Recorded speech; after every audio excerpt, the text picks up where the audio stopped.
The fourth day dawned gray and cold. Torres counted his remaining soldiers and found only 41 still able to fight. Their ammunition was gone, and they had stripped weapons from fallen enemies to continue the battle. The Vraxith were massing for a final assault, and everyone knew this would be the end. Captain Park, wounded in 3 places but still standing, gathered the survivors for one last briefing. "They will come with everything they have," he said, "and we will meet them with everything we have left." He looked at the faces around him, soldiers and scientists and engineers, all of them exhausted, all of them wounded, all of them ready to die. "I am proud of every single one of you," he continued. "Whatever happens today, know that we did something that mattered." Dr. Beak stood beside him, her rifle clutched in hands that had never held a weapon before this week. "No regrets," she said quietly. "No regrets." The others echoed the Vraxith. Attacked at noon, over 800 warriors charged the human positions in a wave of scales and teeth and rage. The humans met them with fire and steel and fury. Torres fought at the center of the line, his knife in one hand and a captured enemy blade in the other. He had stopped counting kills long ago now. He simply fought to give the Myral one more minute, one more second, one more breath of freedom. Private Kim fell defending a barricade, his body shielding 2 wounded soldiers behind him. Lieutenant Cho died treating a patient, a Vraxith blade finding her back as she worked to save a Myral child one by one. The humans fell, but they never stopped fighting. They never stopped protecting in the shelter.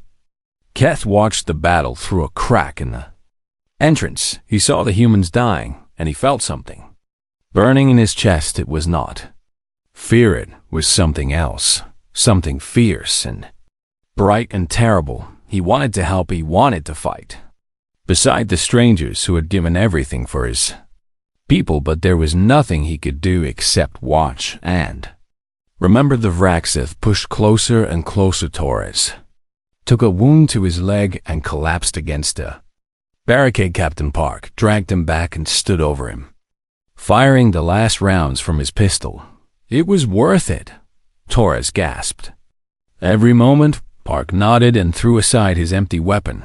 "Yes," he agreed. "It was." Then the sky changed. A sound like thunder rolled across the battlefield, and everyone, human and Vraxith alike, looked up. Ships filled the sky, not one ship, but dozens. Human ships, warships, and carriers and cruisers, their hulls gleaming with the flag of Earth. Admiral Suhyan Kang's voice boomed across every frequency. "This is the United Earth Defense Fleet," she announced. "All Vraxith forces will surrender immediately or be destroyed." The Vraxith commander screamed orders to fight back, but it was already too late. Human fighters swarmed the remaining harvester ship and tore it apart in seconds. Landing craft descended like avenging angels, deploying fresh troops who crashed into the enemy from all sides. The battle that had seemed lost moments ago turned into a rout. Vraxith warriors fled in every direction, but there was nowhere to run. Human soldiers pursued them relentlessly, showing the same mercy the slavers had shown the Myral Mom. Within an hour, it was over. The Vraxith commander was dragged before Admiral Kang in chains. His yellow eyes burned with hatred and confusion. "Why?" he demanded. "What did the Myral offer you in return for this protection?" Kang stared at him with cold contempt. "Nothing," she said. "Then why did you come?" "Because they asked for help." The commander could not understand. His species measured everything in profit and loss, gain and sacrifice.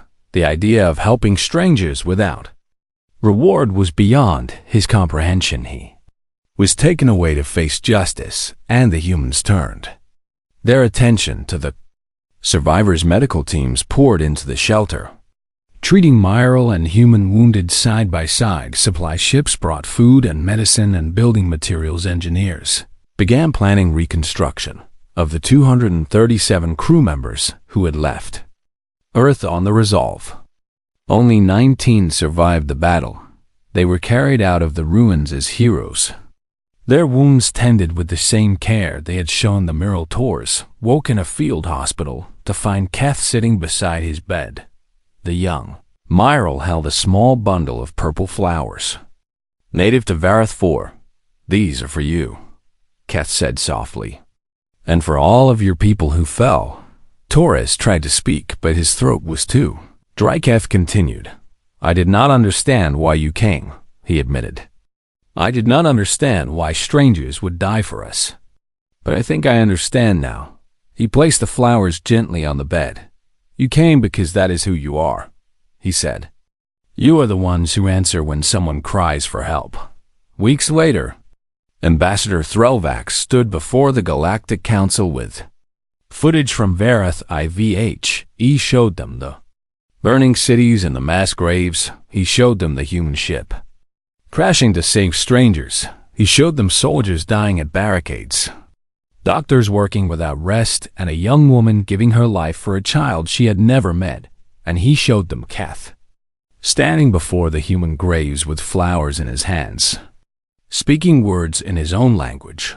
"They came for us," the translation read. "They died for us, and they were strangers, and we did not ask them to come. But they heard our pain, and they answered." The council chamber was silent. Threlvax turned off the recording and faced his fellow delegates. "I have served on this council for 120 years, he said, "and I have always believed that strength meant power, that wisdom meant caution, and that survival meant putting your own species first." He paused. "I was wrong."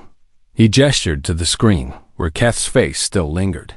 "The humans taught me something that I had forgotten," he continued. "They taught me that true strength is the courage to help others, even when it costs you everything. And true wisdom is knowing that some things are worth dying for." The Council's official condemnation of Earth was quietly withdrawn. No apology was issued, because the Council did not apologize, but something had changed. Species who had ignored the Myril's cries now looked at humanity with new eyes, not with Fernet, with contempt, but with something that might have been respect on Earth.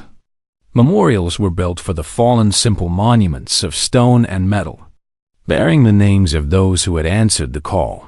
The inscription was the same on every memorial. In every city, in every language, they called and we answered.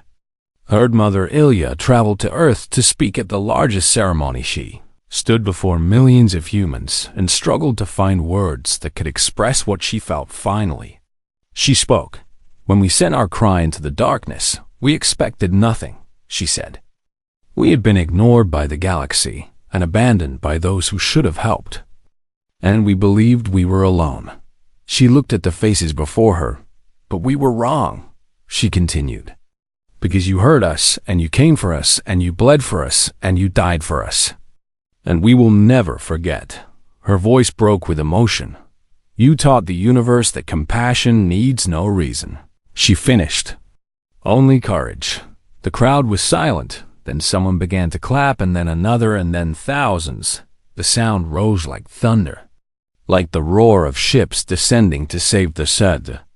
Helpless, it was the sound of humanity not celebrating victory, but honoring sacrifice, because that was what humanity did. They heard pain, and they answered. They saw suffering, and they acted. They asked not what they would gain, but what they could give. And when the stars fell silent, Earth spoke forever and always, answering the call. The first night was the longest. Sergeant Torres moved through the defensive lines, checking on his soldiers and making sure everyone had ammunition and water. They had started with 187 able fighters after the crash. Now they had 142. Raxiv had tested their defenses 3 times during the night. Each assault fiercer than the last. Human soldiers fell at every attack, but they took 5 enemies with them for every one they lost. Torres found Private Kim crouched behind a barricade, staring at the darkness beyond with hollow eyes. "You did good today," Torres told him. "You held your position when others would have run. Kim shook his head slowly. I killed 12 of them, he whispered. I counted and I killed 12 living beings. Taurus sat down beside the young soldier. They were slavers, he said gently. They came here to enslave children and murder families, and everything you did saved innocent lives. I know, Kim replied. But it still feels heavy. Taurus nodded because he understood. That heaviness is what separates us from them, he said. The day killing feels light is the day we lose our humanity.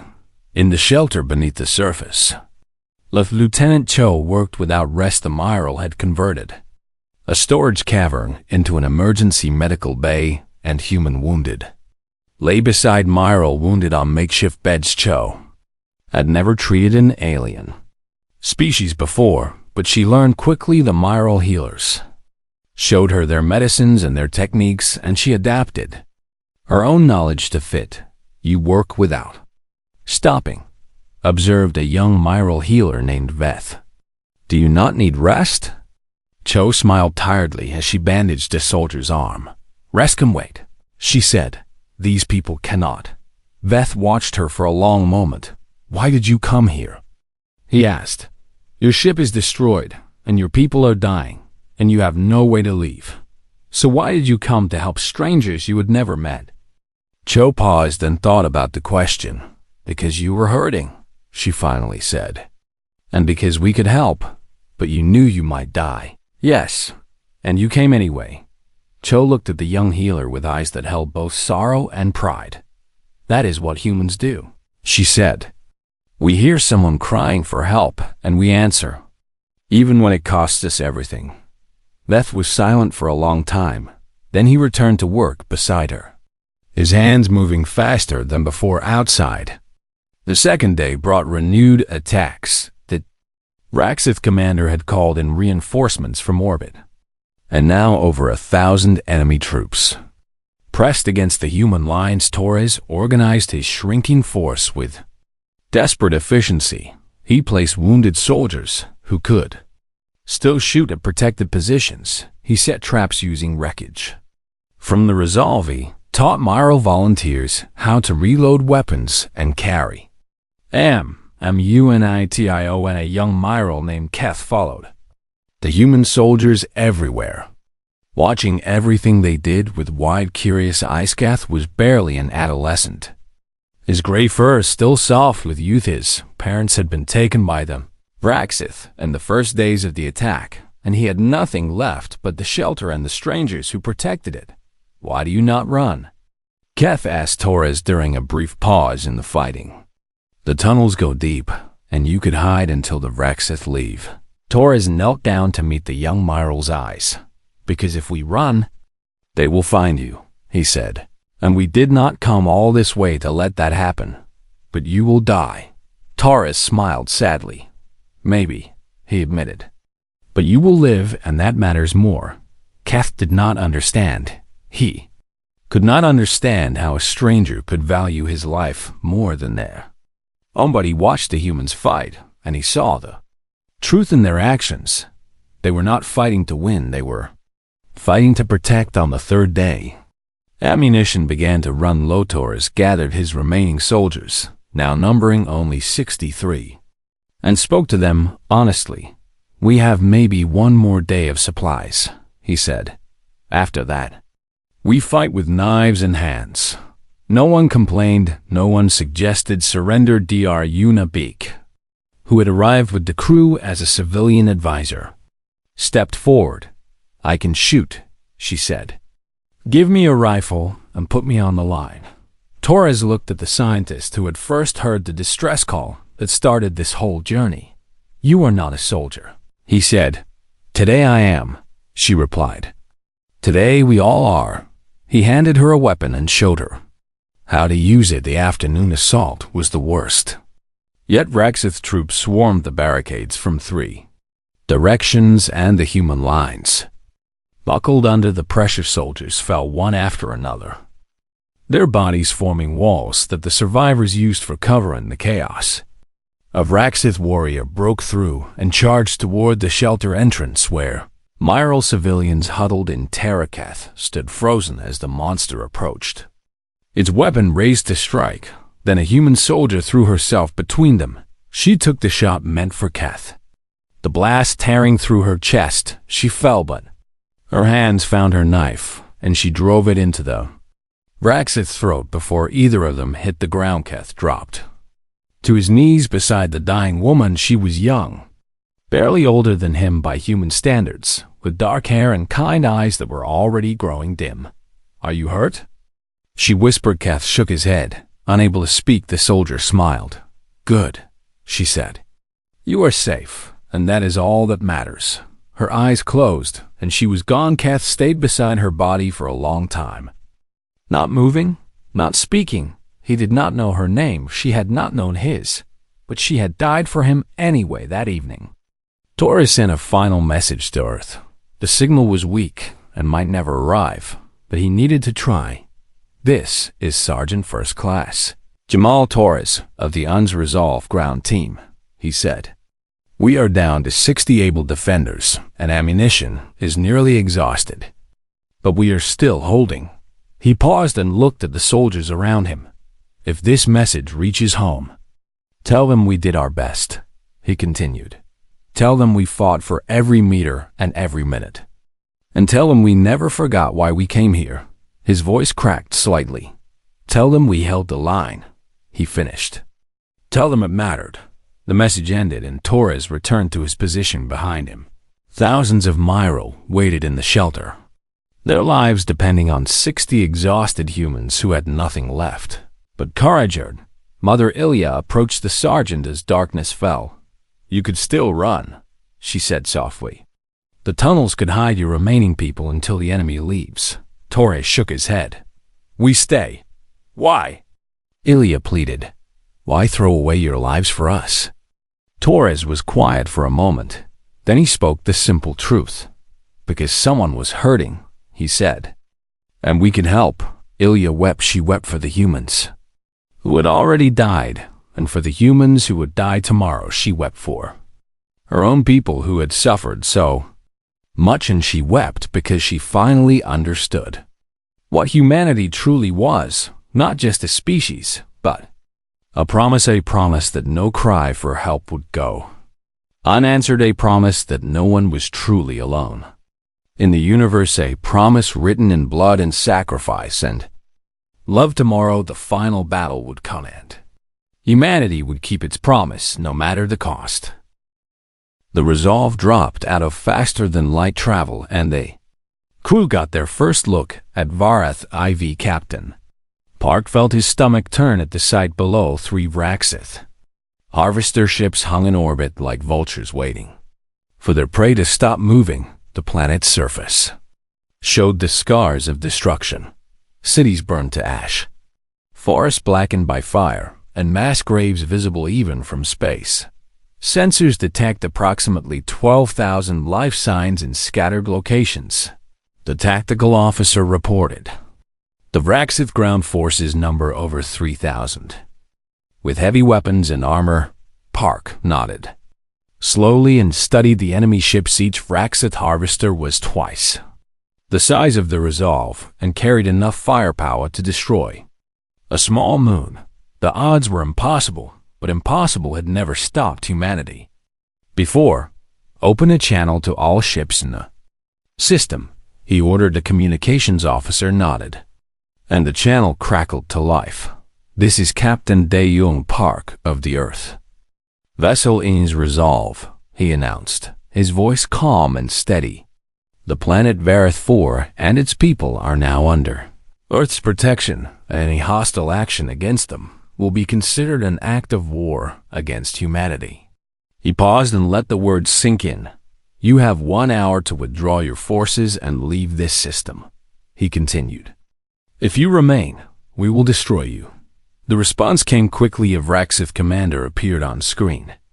A towering reptilian creature with green scales and yellow eyes that held nothing but contempt. "1 ship." The commander hissed with amusement. "You bring 1 ship against 3 of ours, and you dare to make threats." "I am not making threats," Park replied. I am making promises, the Vraxith laughed. A cold and cruel sound that echoed through the bridge. Foolish mammal, he sneered. We have heard of your species and your strange attachment to weakness and suffering, but we did not believe you would be stupid enough to die for creatures you have never met. Then you underestimated us.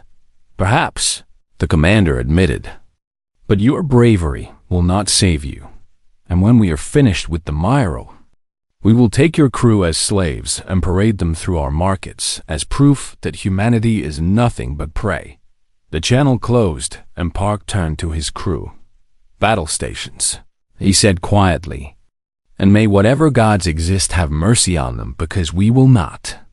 The Resolve surged forward and the Vraxith ships moved to intercept. The first exchange of fire lit up. The void like a storm of deadly light human missiles slammed into Vraxith's shields while enemy plasma bolts scorched the Resolve's hull. Park commanded his ship with cold precision, using every trick he had learned in 30 years of service.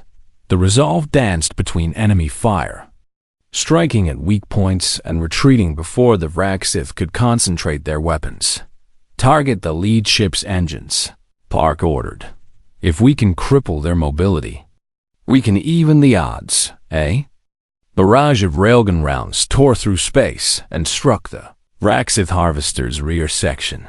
The ship shuddered and flames erupted from its engine ports. Direct hit, the tactical officer shouted. Enemy vessel losing power. But the other two ships closed in and their combined firepower was more than the Resolve could handle. Explosions rocked the human vessel, and crew members were thrown from their stations. Hull breach on deck 7. Someone screamed. We are losing atmosphere. Seal the section and keep fighting. Park commanded the battle raged for 20 terrible minutes.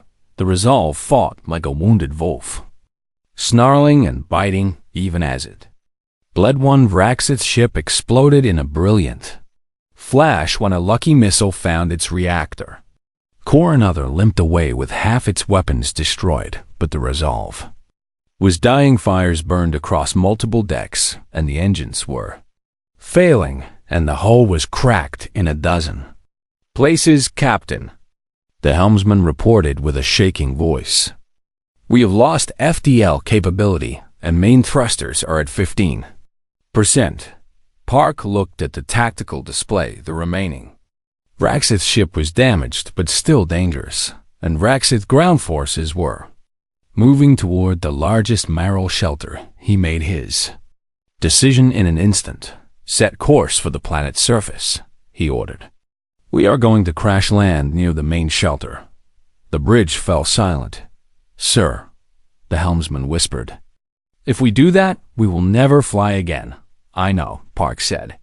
But we did not come here to fly, and we came here to save people. He activated the ship-wide channel one last time. All hands.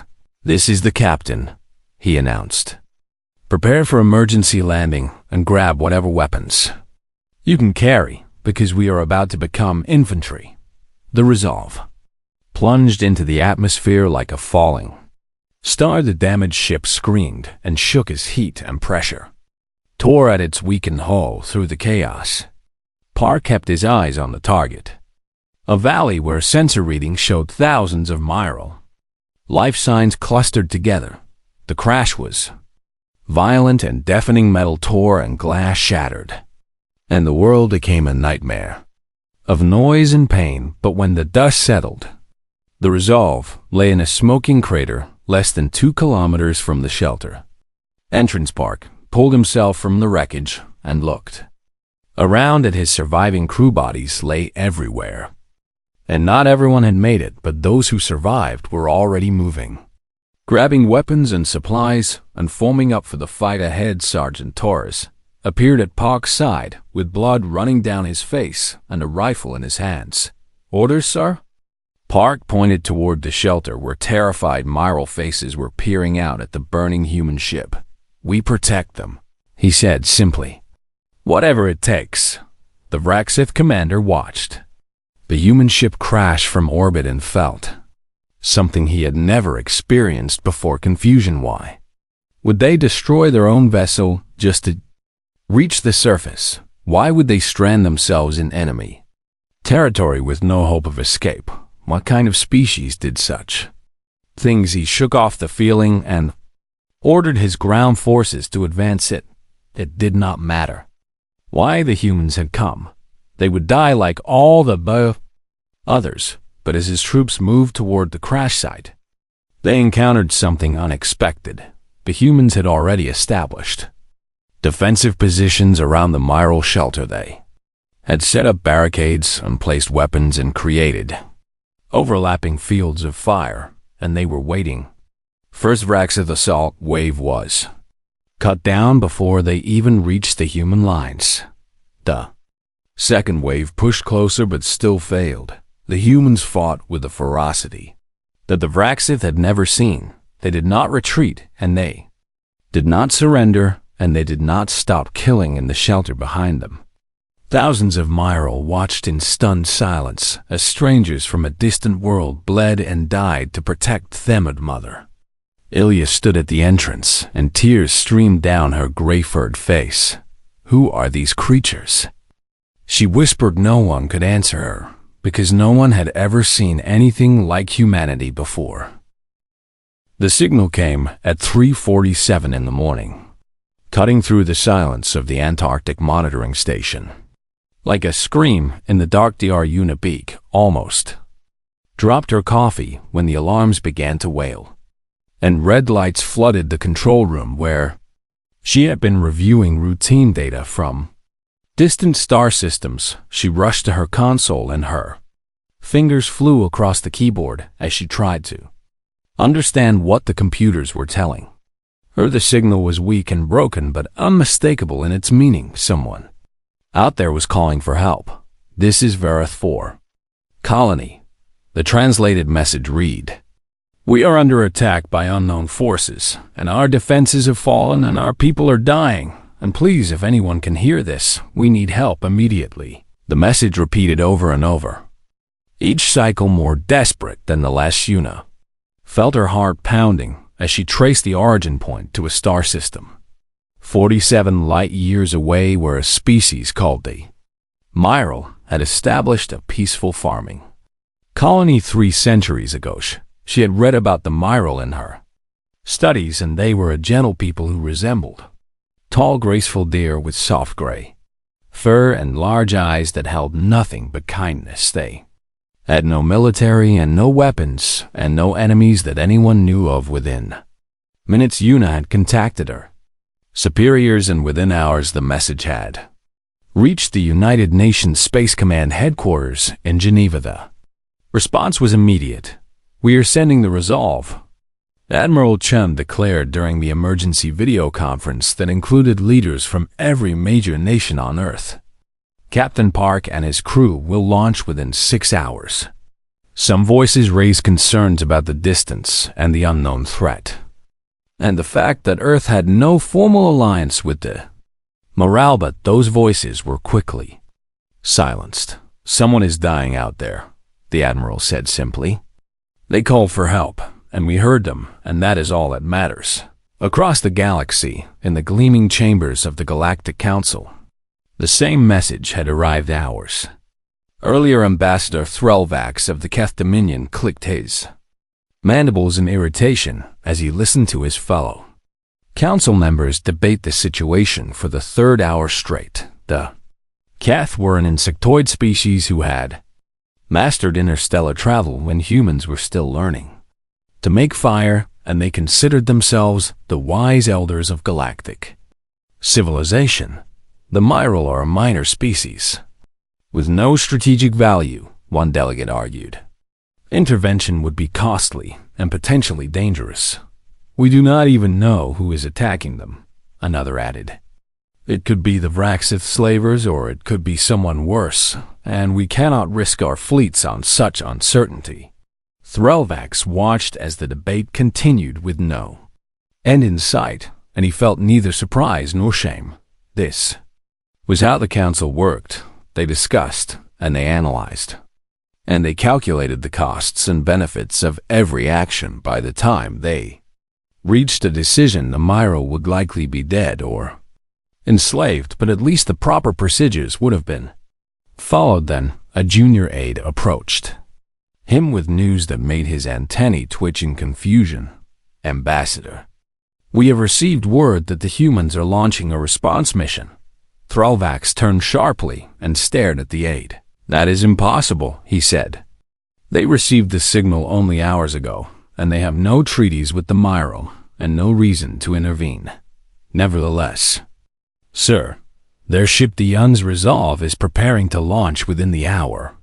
The ambassador felt something he rarely experienced, and that was genuine surprise. The humans were a young species who had only achieved faster-than-light travel 60 years ago. They were considered reckless and emotional, and prone to making decisions based on feelings rather than logic, but this was beyond anything Thrallvax had expected. He immediately requested a communication channel with Earth, and soon found himself facing a tired-looking human woman in a military uniform. "I am Ambassador Thrallvax of the Galactic Council," he announced. "I must warn you that your intended intervention in Vareth 4 is unauthorized and potentially dangerous." The woman nodded, but her expression did not change. "We received a distress call, Ambassador, and we are responding to it. You have no alliance with the Myro and no obligation to help them, and the attackers may be a species with which the Council has existing treaties. That does not change anything." Thrallvax leaned forward, and his compound eyes studied the human with new intensity. "Then, explain to me why you are doing this, and what do you hope to gain?" The woman was quiet for a moment, and when she spoke, her voice was steady and sure. "Someone called for help, Ambassador, and we can help. And that is the only reason we need." The communication ended, and Thrallvax sat in silence for a long time. He had studied humans for decades and had written papers on their strange psychology and their tendency toward what he called irrational altruism, but he had never truly understood it until now. These creatures were about to send their people across 47 light-years of space to die for strangers they had never met and would probably never meet, and they were doing it simply because someone had asked in Antarctica. Dr. Unibeak watched the launch feed on her screen as the Un's Resolve rose from the orbital platform and turned toward the distant stars. Captain Daeyoung Park had recorded a brief message for the public before departure. "We do not know what we will find when we arrive," he said. "We do not know if we will be in time or if we can make a difference. But we know that someone out there is suffering, and we know that we cannot ignore their cry for help." He paused, and his eyes seemed to look directly at Yuna through the screen. "This is what humanity does," he continued. "We hear pain, and we respond to it, and we do not calculate the costs or weigh the benefits, and we simply act because to do nothing would be to betray everything we believe in." The resolve vanished into faster-than-light travel, and Yuna felt tears running down her face. She did not know Captain Park or any of the crew members who were now racing toward danger, but she knew that they were carrying something precious across the void. They were carrying hope in the council chambers. The debate continued for another 4 hours before finally ending with a resolution to monitor the situation and consider future action pending additional information. Ambassador Thrallvax voted with the majority, as he always did, but as he left the chamber he found himself thinking about the humans and their burning ship flying toward a battle they could not win. He wondered if the Myral knew that help was coming. He wondered if it would arrive in time, and he wondered, for the first time in his long life, if perhaps the galaxy had been measuring strength and wisdom by the wrong standards all along. The stars did not answer his questions, but somewhere among them, a single human ship was already proving that courage did not require calculation, and compassion did not require reward. The Un's resolve cut through the darkness between stars like a silver arrow fired at an impossible target inside the ship. 237 crew members, prepared for a battle that none of them expected to survive. Captain Dae-young Park stood at the bridge window and watched the strange colors of faster-than-light space swirl around his vessel. 11 days of travel lay ahead, and every hour that passed meant more death on Vareth IVH. I tried not to think about it too much. Lieutenant Min Seo Cho worked in the medical bay, organizing supplies and training volunteers in emergency procedures. She had served as a combat medic during the border wars on Earth, and she knew what real casualties looked like. The ship carried enough medical supplies for 10,000 refugees, and she intended to use every last bandage if necessary. How bad do you think it will be? Asked one of the young volunteers. A communications specialist named Su Yeon Huang, who had never seen War. Min Seo paused and looked at the young woman with gentle honesty. I think it will be worse than anything you have imagined, she said. But I also think that what we do will matter, and that is enough. Su Yeon nodded and returned to her work with quiet determination in the cargo hold. Sergeant First Class Jamal Torres reviewed intelligence reports on the suspected attackers. The evidence pointed to the Vraxith, a reptilian species known throughout the galaxy. For their slave trade, they targeted peaceful species who could not fight back and harvested them like crops for labor camps. Scattered across a dozen star systems, the Galactic Council had treaties with the Vraxith that allowed their economic activities to continue unchallenged. Earth had no such treaties. Torres gathered his ground team and spread the reports across table. The Vraxith fight in large numbers, and they rely on fear and overwhelming force, he explained. They are not used to resistance because their targets never resist. So, what do we do? Asked Private Kim, a young soldier from Bizen who had volunteered for this mission against his family's wishes. Torres smiled grimly. We resist, he said. We make them pay for every meter of ground and every life they take, and we show them that some species do not surrender on the third day of travel. Specialist Wang managed to establish a fragile communication link with Vareth IV. The signal was weak and broken, but a voice came through the static. It was the voice of an elderly Myral named Ilya, who led the largest remaining shelter. Please, she said, her words translated by the ship's computer. Please tell me this is real, and that someone heard us. Captain Park took the communicator himself. This is Captain Dae-young Park of the Earth vessel Resolve, he said. We heard your call, and we are coming to help. There was silence for a long moment, then the sound of crying. We did not think anyone would come, Ilya whispered. The council ignored our pleas, and the other species turned away, and we thought we were alone. You are not alone, Park said firmly. We will be there in 8 days, and I need you to hold on until then. I do not know if we can, Ilya admitted. The attackers have destroyed our cities, and they hunt us through the forests, and they take our children. For their slave ships, the captain closed his eyes and gripped the communicator tightly. How many survivors remain? Perhaps 15,000 in various shelters across the continent, Ilya said. We had 200,000 before the attack began.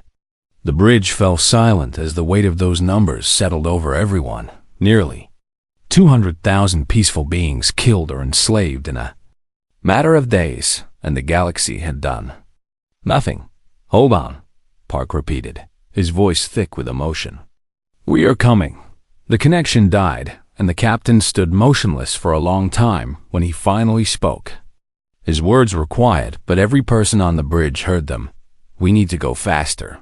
Chief Engineer Bongsha. Yoon shook her head. Captain, The engines are already running at maximum and pushing them harder could cause permanent damage. Can we shave time off our arrival? Yoon hesitated and her face showed the internal war between duty and desire. If we push the engines to 115%, we could arrive 2 days earlier, she finally said. But we would burn out the FDL drive completely, and we would never be able to leave the system. Park looked around the bridge at his crew. I will not order this, he said. This has to be a choice, and every person on this ship deserves a voice. He activated the ship-wide communication system. All hands. This is the captain speaking, he announced. We have made contact with survivors on Vareth 4, and the situation is worse than we feared, and I am asking for a vote. He explained the choice. Arrive on schedule with a functioning ship, or arrive 2 days earlier and strand themselves in enemy territory. The vote took less than 5 minutes to 137 crew members voted yes, not a single person voted no. Chief Engineer Yoon pushed the engines past their limits and the resolve screamed through the void even faster than before. The ship groaned and shook and warning. Lights flickered across every console, but no one complained and no one showed fear. They were racing against death itself, and they refused to lose on Earth. News of the mission spread across every nation and every continent. Some called it foolish and reckless and a waste of lives and resources, but many more called it something else. They called it human. The Galactic Council issued an official condemnation of Earth's unauthorized military action and warned of diplomatic consequences. Ambassador Threlvax delivered the message personally, but found that the humans barely listened. You are throwing away lives for a species that cannot help you, he argued. You will gain nothing from this. The human diplomat who received him smiled sadly. Ambassador, she said, you still do not understand. You said all. Threlvax returned to his ship with more questions than answers. He had lived for 300 years and had seen empires rise and fall, but he had never seen species like humanity. They confused him and frustrated him and frightened him in ways he could not explain, because they made him wonder if everything he believed about strength and wisdom and survival was wrong. On the resolve, the days passed slowly. Crew members wrote letters to their families, knowing they might never send them. They shared meals together and told stories and laughed and cried, and every night Lieutenant Cho gathered volunteers in the medical bay to practice saving lives. We may not win this battle, she told them on the final night before arrival. We may not survive, and we may not save everyone, but every life we save matters, and every moment of comfort we give has meaning. She looked at the faces around her and saw no regret. Tomorrow we arrive, she said. Tomorrow we show the galaxy what humanity is made of. The resolve flew on through the darkness, and somewhere ahead 15,000 Myral waited in their shelters, clinging to a hope they barely dared to feel. Help was coming. Earth had answered.